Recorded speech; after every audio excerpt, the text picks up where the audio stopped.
ñu ngi lay fay. lu waral tey sa teewaay fii. suñu teewaay ñaari mbir la comme ni ngeen ko xamee benn bi mooy gestion wu pétrole ak gaz bi ñëpp xam nañ ne lu ñu yitteel la parce que tey mën nañu am ay pause ci combat bi mën nañu xoolaat beneen façon bu ñuy xeexee mais abandonner combat bi moom mënul nekk. moo tax tey jaadu woon na ñu ñëw ànd ak sénégalais yi loolu ñu gën ko firndeel wane ne ressources naturelles yi suñu ressource la donc combat bi dafay continuer beneen bi mooy lu jëm ci arrestation Guy Marius Sagna bi nga xamante ne dañ ko jàpp te teguñu ko fenn ñun ni ñu amee liberté pour mën a ñibbi suñu kër noonu la Guy Marius Sagna war a am liberté pour ñibbi këram parce que ñun defuñu dara moom deful dara donc ñu jàpp ko mel noonu parce que tout simplement il dérange dafa doon loo xam dañ koy ñaawlu dañ koy naqaru trop.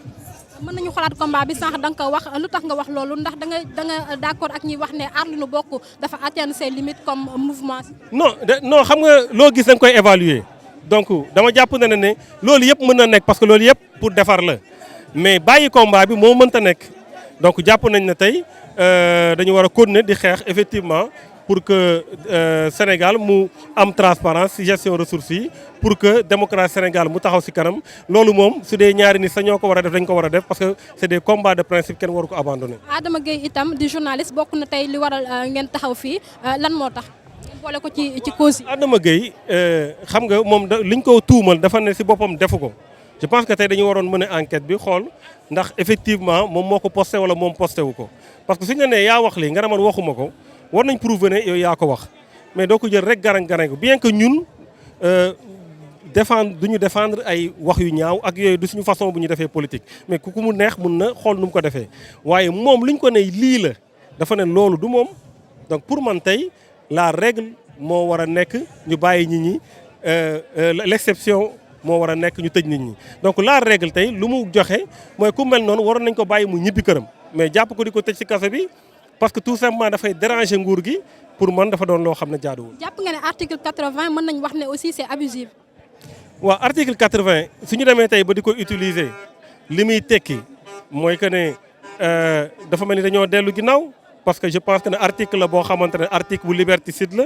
article la boo xamante ne nit ñi mën nañ ci jafandu à tout moment tëj n'importe qui te dafa am lu tegu ci article 80 yoo xamante ne daanaka say droit yu bëri dañ la koy xañ donc loolu. dañ jàpp ne jaaduwul parce que tey nga jël nit tëj ko ci kaso bi xamoo ko kañ lañ koy juger nga bàyyi ko ci biir ci rek lu mu bind je pense que loolu quand même war nañ ko dépasser. mais liberté d'expression aussi est-ce que ça veut dire que lu waay neex wax est-ce que warul am ay limites. non liberté d'expression dafa war a am limite liberté d'expression dañ ko war a encadrer loolu dafa doon loo xamante ne lu yoon la wax nañ ko waxaat ko nee na ñun nekk ñoo xamante ne dañuy encourager wax yu ñaaw wala mu am débordement là je pense que ñun ku ñu xam ci politique xam na ne duñu def lu mel noonu. mais encore une fois suñ tollee situation boo xamante ne nit ki da nga ko tuumal mu ne la lii man binduma ko dañoo pirater fii ñëpp la ñuy pirater seen i compte ñoom ci seen bopp am nañ possibilité dugg ci compte nit ñi parce que ñëpp xam nañ ne y a des possibilités nga dugg ci compte nit def fa loo fa war a def il suffit juste nga récupérer mot de passe am donc su dee loolu daf ko wax mais dama jàpp ne dañu war a mën a enquête bi xool ndax loolu lu mu wax am na wala amul waaye jël ko rek garang ngeen ko dugal ko ci kaso bi jàpp naa ne mënoon na ñàkk. kenn bokkum ci lan la nekk lan mooy projet yi instant yi. maa ngi ci combat bi waaw mais ñu ngi ci lépp ñu ngi ci lépp luy yëkkati Sénégal lépp luy taxawu Sénégal lépp loo xamante ne lu am doole la pour Sénégal pour luy dooleel Sénégal la donc ñu ngi ci combat politique bi pour apporter des alternatives wane ne li fi nekk am na leneen lu ko mën a faj ñu ngi également dans tous les combats comme lu jëm ci combat bi nga xam ne combat pétrole la combat gaz bi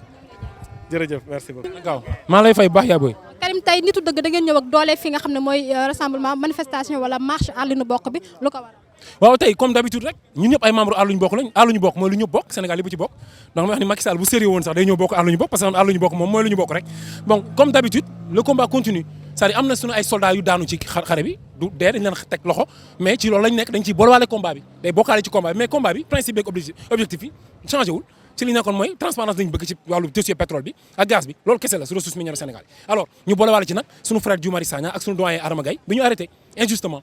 mais est-ce que du dañoo bëgg a changer combat bi bu ñu demee ba arrêté Guy Marius Sagna léegi combat bi doonatul affaire de pétrole waaye affaire de libérer Guy Marius Sagna la est-ce que du détournement. mais est-ce que yow lan nga gis parce que t-shirt yi dañ ci bind suñ libérer Guy Marius Sagna suñu pétrole suñu gaz c'est-à-dire ñoo xam lu ñuy def dañu gën a dooleel c'est-à-dire dañu gën a comprendre dañu gën a may lu ñu gën a alibi c'est-à-dire dañu gën a leeral ni ñoom c'est des dictateurs dañu gën a wan ni Guy Marius Sagna pétrole rek Sénégal rek moo ko ñor dañu gën a wan ni askan wi comprendre na léegi Sénégalais dañuy gën a comprendre loolu kese la mais le combat la wax la yoon bi benn yoon la mooy ñun dañu bëgg transparence am ci pétrole Sénégal ñu arrêté suñuy confrères alors dañuy gën a dooleel léegi dañuy laaj suñu libération wu suñu confrère ba pare di laaj que justice soit faite que am éclaircissement par rapport au pétrole Sénégal. Guy Marius Sagna am na ñu naan mu ngi ci risque parce que il risque d'être sacrifié yéen tey ban taxawaay ngeen am pour jàppale ko foofu mu nekk di kaso ba. d'abord manifestation wu tey bi marche la dañu jógee place de la nation dox ñëw RTS ñëpp gis nañ ko bu ñu amul gain de cause semaine prochaine bu ñuy doxaat fii la ñuy déparé jëm place de l'indépendance. place de l'indépendance du ñu dem ay palais place de l'indépendance d'abord fii la ñuy jógee dem place de l'indépendance Guy Marius Sagna duñ ko naxasal parce que du doomu Sénégal bu ñuy naxasal loolu il faut mu leer Macky Sall il faut mu xam ne Aliou Sall la ñu war a téye parce que moom moo sàcc àllu réew mi bu dee dañuy wax ay diffamation wala yooyu Moustapha Cissé Lo la ñu war a jàpp mooy mag bu ñàkk fayda buy saaga ci internet bi loolu c'est que bu ñu yàpp quoi justice bi ñoom moomuñ ko léegi li ñu leen bëgg xamal ñu xam ko ñoom mooy ñun on est prêt à tout pour suñu frère génn kaso bi te dinañ ko bàyyi ci nii wala ñu bàyyi ko ci nee léegi nag dafa yomb ah jóge place de la nation dox ñëw RTS c'est très facile bu ñu jógee ci lii après tabaski bi dañuy jóge fii dem place de l'indépendance après ñu xool lan la ñuy def ñoom incha mais ak engagement Karim est-ce que Karim newul di recevoir parfois wala quelque part ay pression wala menace. chaque jour mais alhamdulilah tawakkaltu ala Allah laa hawla wala quwwata illa billah anyway loolu amul problème ñun agence li am solo mooy li ñu gëm mooy suñu dëkk la ñuy xeexal te fulla ak fayda ak jom lañ koy xeexale li ci des nag yàlla moo ko yor jàmm yoru ko jàmm yàlla ko yor. Karim ñu gis la même boo bokkul ci mouvement Y'en a marre mais jege nga waa mouvement Y'en a marre am na ñu tuumaal mouvement Y'en a marre ne dañoo jot xaalisu lobby homosexuel yow loolu noo ko gisee. non man dégg naa Alioune Sané coordinateur Y'en a marre mu ne xam nga dafa am Elimane Kane Oxfam c'est un membre de Eli boo xam ni Oxfam lay liggéey Elimane Kane benn membre Oxfam la bi ñoom Oxfam dañu tegoon benn programme pour promouvoir affaire homosexualité Elimane Kane dafa démissionné moom Oxfam la doon liggéey waaye Y'en a marre dañ ko soutenir donc kon mënu ma gëmati loolu xam nga man ku weddi ku taxaw wax lu leer laay dégg Alioune Sané coordinateur Y'en a marre laa dégg mu jël position ne carrément ñoom dañuy soutenir Elimane Kane que ñoom ànduñu ci parce que ñoom dañoo am seen i doom am seen i jabar valeur yi la ñuy respecté donc loolu laa mun topp loolu laa mun respecté li ci am solo mooy que li ma leen ñaan mooy ñu gën ñu rejoindre ci combat bi c'est loolu kese la. combat bi day continuer. le combat continue amul taxaw amul bàyyi. jaajëf. Oui, donc je suis Khadim Mbacké Sall, membre de l'ONG Urgence Panafricaniste. Je représente la cellule communication. Et pourquoi vous êtes là aujourd'hui? On est là aujourd'hui pour soutenir notre frère et camarade de lutte, Guy Marius Sagna. Voilà, nous avons toujours été là, nous avons toujours été au front lorsque le peuple a eu besoin de nous. Parce que nous estimons qu'il n'y a aucun être humain aujourd'hui qui mérite aujourd'hui une injustice, aussi petite qu'elle le soit. Mais nous n'accepterons encore moins qu'un homme comme Guy Marius Sagna, nous le connaissons bien, qui se bat nuit et jour, qui dépense de son argent, de son énergie aujourd'hui pour que le peuple puisse se libérer et vivre de la façon la plus digne et de la façon la plus libre possible. Nous n'accepterons pas qu'un homme comme Guy Marius Sagna soit enfermé, alors que pendant ce temps, nous avons des hommes comme Aliou Sall, des voleurs aujourd'hui qui ont volé les milliards des Sénégalais, qui peuvent circuler en toute liberté. Nous avons aujourd'hui des gens qui sont accusés de détournement. Pour citer, je peux par exemple citer Monsieur Cheikh Oumar Anne aujourd'hui, qui a été aujourd'hui épinglé par l'OFNAC, mais aujourd'hui qui peut circuler librement et même mieux aujourd'hui est nommé ministre de l'enseignement supérieur. Voilà, nous estimons donc que ce sont ces gens-là aujourd'hui qui méritent d'être en prison et non les honnêtes gens comme Guy Marius Sagna. Guy Marius Sagna aujourd'hui est accusé de quoi? Et aujourd'hui il est accusé d'avoir fait une déclaration en réalité qu'il n'a pas faite. Il n'était même pas présent lorsque cette déclaration-là se faisait. Parce qu'on accuse Frappe aujourd'hui tout simplement d'avoir dit tout haut ce que le peuple pensait tout bas. Frappe a dit que la France préparait un attentat terroriste contre le Sénégal. Et c'est la pure réalité. Dans ce cas, il faudra nous tous, nous les membres des organisations panafricanistes, nous arrêtons. Parce que nous estimons que, tout comme la France aujourd'hui, elle est responsable des attaques terroristes au Mali, pour derrière piller ses ressources naturelles, elle sera responsable de quelconque menace terroriste qui sera présente au Sénégal. Le ministre français de l'Intérieur, il est venu au Sénégal devant Aly Ngouille Ndiaye, notre ministre de l'Intérieur, et il a dit que le terrorisme était présent au Sénégal. Si Aly Ngouille Ndiaye n'a pas pris ses responsabilités parce que soumis à l'impérialisme français pour lui répondre, nous, le peuple, nous prenons notre responsabilité. Et nous disons au ministre de l'Intérieur français que si le terrorisme est présent au Sénégal, c'est parce que eux, la France, envisagent de l'amener ici. Et comment Urgence panafricaniste compte mener ce combat pour soutenir Guy Marius Sagna? Alors, nous avons un plan d'action bien déterminé.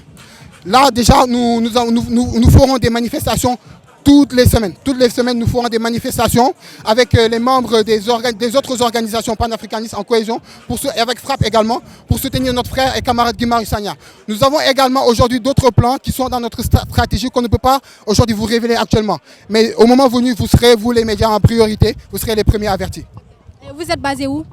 Nous, on n'est pas basé, on n'a pas un endroit fixe. Vous savez, on tourne parce qu'on reçoit tellement de pression aujourd'hui du pouvoir de Macky Sall. Du coup, on est des sans domicile fixe, on tourne un peu partout. Mais ce qui est sûr, c'est que ça ne peut pas nous intimider. Parce qu'aujourd'hui, l'arrestation de Guy Marius Sagna, nous, en réalité, nous savons que c'est de l'intimidation. Mais il faut rappeler à Macky Sall et à ses confrères que nous n'avons jamais cédé et nous ne céderons jamais à l'intimidation. Nous avons reçu toutes sortes de pressions, que ce soit des arrestations, des emprisonnements et même des expulsions. Mais ce n'est pas ça aujourd'hui qui va arrêter le combat que nous menons. C'est pourquoi nous disons au peuple aujourd'hui d'être engagé et déterminé plus que jamais. Voilà, parce que le combat ne fait que commencer. On vous remercie. Je vous remercie.